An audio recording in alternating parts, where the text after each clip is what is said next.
Look at this. Bitcoin whales are heavily accumulating. ICE 51,000 and pre-halving rally. Yeah, again, I think that's certainly going to happen. In fact, I think by halving event, we will be much higher than that. But right now, according to sentiment, if you look at it, the number of 1K wallets, 1K wallet, that's a lot. Man, number of 1K wallets holding 40% of the supply again. And you can see that sharp incline, if I remove my camera. Yeah, look at that yellow line, a sharp incline since about mid-December, January timeframe. Unclear, but it's been going up and up and up and up. So it's not just the institutions FOMOing in the ETFs, but it's also just the regular whales. You know, your everyday whale, you could say, that's been loading up and loading up and loading up, again, contributing to the supply shock. And I've been telling you guys this for many, many years. Don't let the whales or the institutions now to take your life-changing wealth away from you. And you know what? The whales are just people too. And so are the institutions. And if you look at this chart of all major asset classes and which ones have led over the years, it's pretty obvious that there is a pattern, and anyone can detect a pattern. You have 3 years of goodness and 1 year of badness for Bitcoin. So Bitcoin goes down majorly after a top, right? And we saw that 2014, 2018, 2022, no surprise.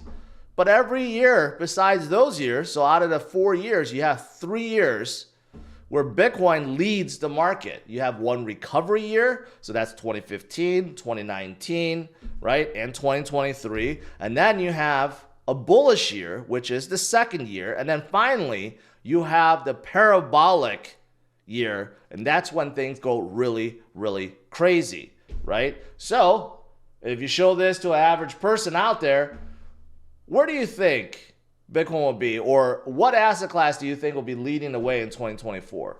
I think most people would say Bitcoin, and that's why the whales are loading up and institutions are loading up and retail investors that are in Bitcoin are loading up, because I think we all know the pattern. We know what's coming.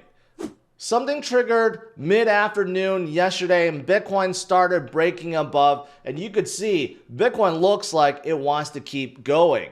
The next mark is that 45.3, and we barely stayed above it a couple weeks ago when the ETFs debuted. Obviously, the ETFs are still playing a big role right now, and I'll get to that in a little bit. But, you know, we hit that 49,000 mark briefly. We couldn't hold, came back down this time, looking much stronger. We had a little bit over 2 weeks of consolidation, and now Bitcoin is back in full force. The bulls are buying and the shorts are getting liquidated. So I do believe we can see this 45.3 maybe even by the end of today when I stream. But that coveted 50,000 mark, let me tell you why I think it's right around the corner. First of all, speaking about the shorts, yeah, they got wrecked. They got wrecked yesterday. You can see all these red lines. If you add them all together, you're talking about tens of millions of dollars of shorts being liquidated. So we definitely had a short squeeze on top of the buying, right? Right now, it seems like I studied out, but if we break through that 45 ahead to 49, we're going to see a lot more short squeezes. But, you know, I've said this for a while. I don't quite get why people short Bitcoin. It's one of the most dangerous things you can do in all of crypto because you just don't know. Sometimes Bitcoin just pumps for no apparent reason out of the blue, like it started yesterday afternoon, right? We don't have the updated numbers yet, but this came out yesterday. We had over $1 billion in volume, okay? That is tremendous amount. And these big boys like BlackRock and Fidelity and ARK and Bitwise, they keep loading more and more and more Bitcoin. It would really not surprise me that yesterday was such high volume. The big boys added anywhere from 100 to 200 to $300 million to the Bitcoin, right? That would not be unusual. It would surprise me, though, if we see like a $500 million buy, that would be insane. And we'll get more numbers today and for the rest of this week, right? But these guys are not slowing down. I told you that supply shock is going to be a factor. There's only so many Bitcoins being produced right now, and that's getting cut in half pretty soon. But out of the circulating supply, there's only so much to go around. There's only so much in the OTC market and so much that the miners and exchanges are holding.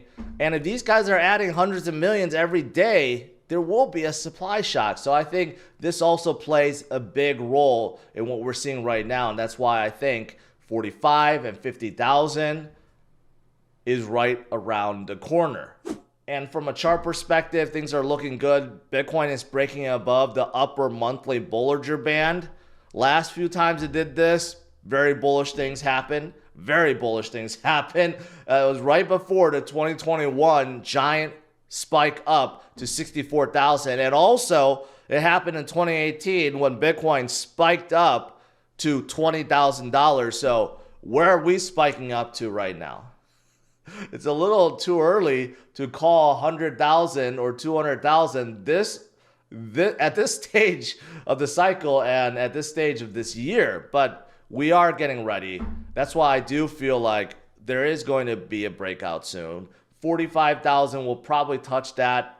By the time you watch this, we may be at 45,000 already.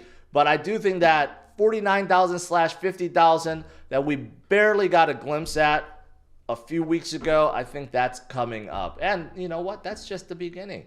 That is certainly not the end, because we got the parabolic phase that will be coming after the halving event. It happens every single cycle, and it's going to be no different this cycle, okay? So stay strong, my friends. Stay strong, stay focused, and let the gains come to you. There will be a lot of gains.